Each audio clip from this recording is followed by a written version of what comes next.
Hey YouTube, welcome back to my channel. Today's video is a brief video comparing the Boss NS-2 noise suppressor to the Behringer NR300 noise reducer. The Behringer is supposed to be a clone of the Boss.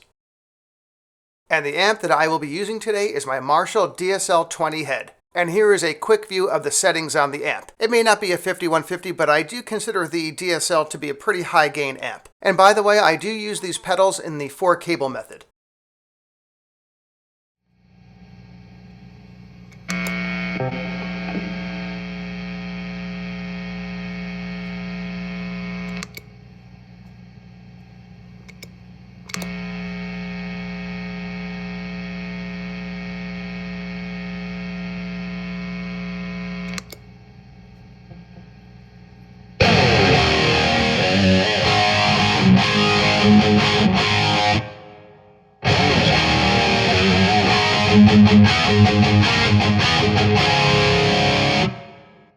Just a note here, what you're going to be hearing next is me simply running my fingers across the strings a few times to show you that the NS-2 does not cut off the notes abruptly.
So a few conclusions here. The Behringer is supposed to be a clone of the Boss, but I don't believe it works as well. If you look at the settings on the Boss on the left side here, those are the settings that I usually use. I find that in order for the Behringer to not cut off notes, I have to set the threshold to minimum. And in general, I don't find that it cuts out the hiss or the noise as well as the Boss. And another thing which I wasn't really able to capture with the microphone is that the Behringer is much more of a tone sucker than the Boss. What I mean by that is that the Behringer seems to reduce the high end of the amp and lower the volume slightly, whereas the Boss is much more transparent. So bottom line here, these two pedals basically do the same thing. I think that the Boss is a better pedal, but I think that the Behringer is decent enough to use maybe as a spare or if you're on a tight budget. So thanks for watching this comparison video. If you liked the video, please give it a thumbs up. If you like my channel, please subscribe. I'll see you next time.